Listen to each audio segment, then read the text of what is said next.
What about the system? A system is an operating entity that links and integrates elements, parts, structures, processes, and subsystems into a functioning whole. A management system is necessary for the organization to differentiate itself, compete better, and grow faster. What we have in our organization is our AHS system. Our AHS system is made up of subsystems like our departments with policies and procedures and cover our vision, mission, and values. Let us move on to the first chapter of the book. Chapter 1, Achieving Result Through and With People. The first chapter talks about components and result management system overview. These are strategic focus of the year, performance measurement, performance management and review, performance appraisal, compensation system, and talent management system. I will not go into details for the rest of the components because it will be discussed by my colleagues later.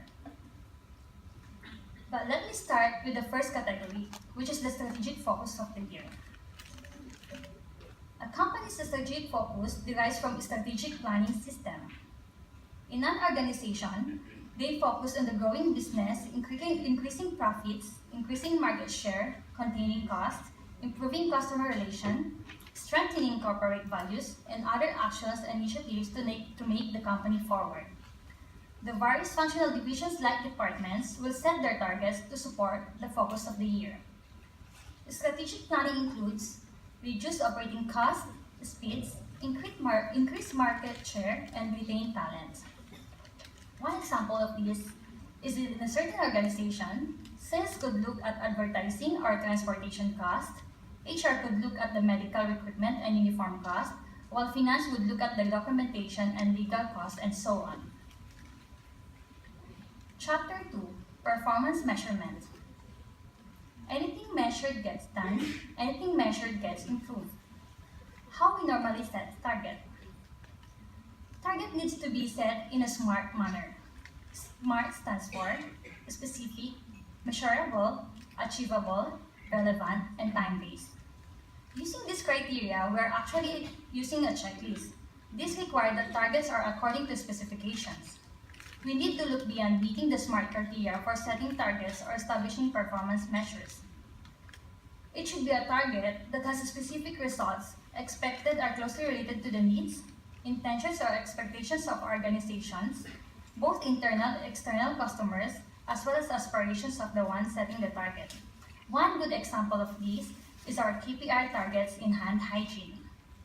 The target is to achieve above 90% in compliance of hand hygiene within 3 months. In this statement, you can clearly see that it's really specific, it's measurable, achievable, relevant to our work, and time-based. Setting challenging and achievable targets.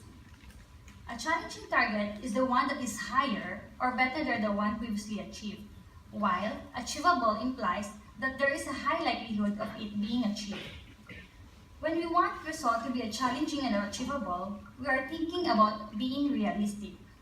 It means the more conservative the target, the more it is achievable. Conversely, the more ambitious the target is, the less it is achievable. Let's bear in mind that target needs to be challenging and achievable to motivate people to contribute to the productivity of a certain organization. Balancing efficiency measures with effectiveness measures.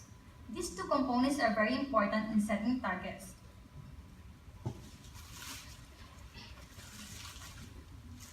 When we set targets, we need to establish a balance between efficient and being effective.